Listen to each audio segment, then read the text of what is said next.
Hello Chattanooga, here's a quick look at today's top stories. First of all, an update on President Obama's upcoming visit to the scenic city. The president will be flying into the Chattanooga airport. We're told the airport doesn't have any details on his arrival or departure yet, and the president's exact schedule for the day will likely stay confidential for security purposes. But Chattanoogans are already getting ready. A local baker named a donut after the president. Julie Davis, owner of Julie Darling Donuts, did some research to find out the president's favorite flavors to create the Obama.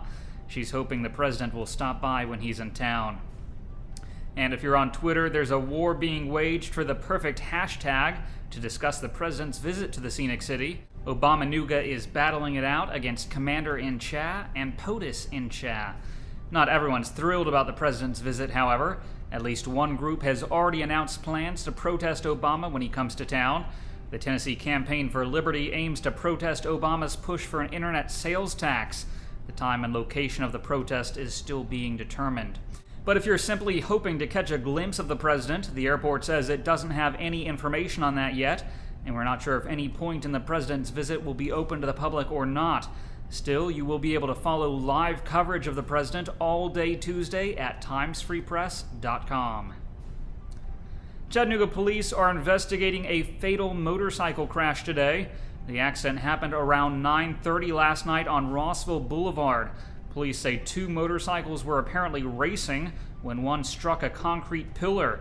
The driver died on the scene. Police say the driver of the other motorcycle didn't stop. A North Georgia teenager was killed while walking near power lines. Authorities say 19-year-old Stephanie Diaz of Erlanger walked outside after electricity went out during a storm. Investigators believe she was electrocuted while walking on the wet ground, about 25 feet from where a tree knocked down power lines. An East Tennessee mom has been found guilty in an attempt to set her infant son on fire. Becky Yuri's son was just 5 weeks old when the child's father said Yuri set a car seat on fire while the baby was strapped in it. Yuri will be sentenced in Sevier County on September 5th. Some Good Samaritan's act of kindness resulted in an armed carjacking after midnight Wednesday. The victims were driving in East Brainerd when they noticed a young man lying in a ditch. When they stopped to help, 3 other men with guns stole their car. All 4 suspects were later found inside the car and arrested by police. Walker County Schools is laying off 50 employees, including 28 teachers. That's on top of the 50 or so teachers out last year. The cuts come from a toxic mix of state funding cuts and state-mandated increases in retirement costs and health insurance. Catoosa and Dade counties are considering raising property taxes instead of cutting teachers. After all, Dade County already cut teachers, shortened the school year, axed its driver's ed program, and closed its alternative school. In Walker County, the teacher cuts will mean larger class sizes. Middle school classes can now balloon from 28 students to 36. Erlanger Health System will be raising salaries next year. All Erlanger employees, except for executives, will see 2% raises for the first time in 3 years. And bedside nurses will see 3% raises.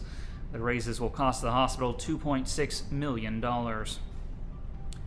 A Tennessee Titans linebacker helped a family escape from their burning SUV before it exploded. Jonathan Willard was driving to training camp on Interstate 40 near Oak Ridge when he saw the vehicle smoking.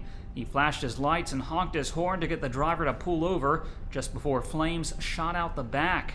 Willard and another man rescued 3 small kids in the back seat and the family dog. The SUV exploded just minutes later.